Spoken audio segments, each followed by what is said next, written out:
Pemirsa ngelaksanayang pola hidup sehat pinaka silih tunggil pengupaya untuk nambakin penglimbakang virus corona wiadian COVID-19.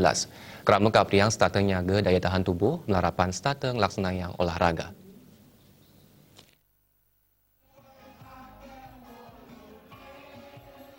Dekan Fakultas Kedokteran UNUD, Profesor Ketut Suyasa Maonsang, ngarepin gegam penularan virus corona, sani gelis pisan penglimakannya nih, krama mangda uning, kewintanan virus inucap sidak keluputan, yening daya tahan tubuh ipun becik.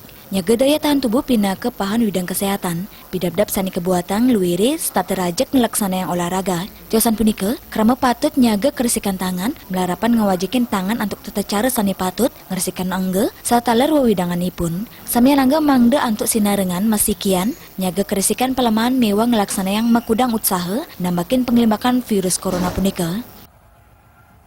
Prinsipnya begini, virus itu akan kalah dengan daya tahan tubuh yang baik. Nah, untuk meningkatkan daya tahan tubuh yang baik, maka kita harus menjaga kesehatan masyarakat secara umum. Minimal dengan melakukan satu gerakan olahraga yang teratur sehingga daya tahan tubuh menjadi baik. Lingkungan yang sehat dan bersih. Kemudian menjaga kebersihan tangan, badan, ya, melakukan gerakan-gerakan cuci tangan setiap selesai bersentuhan dan sebagainya sehingga bisa mencegah terjadinya penularan virus COVID-19. Yang terpenting adalah bagaimana kita bersama-sama masyarakat sadar akan kebersihan dan kesehatan dirinya dan lingkungannya, termasuk juga bagaimana menjaga daya tahan tubuh.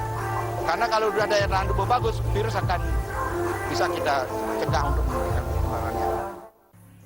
Duaning pemerintah sampun mekue pisan ngawadarang indik pawasana taler pemidabda virus corona, nanging samian angge patut nincapang rasa waspadanipun. Artaya balik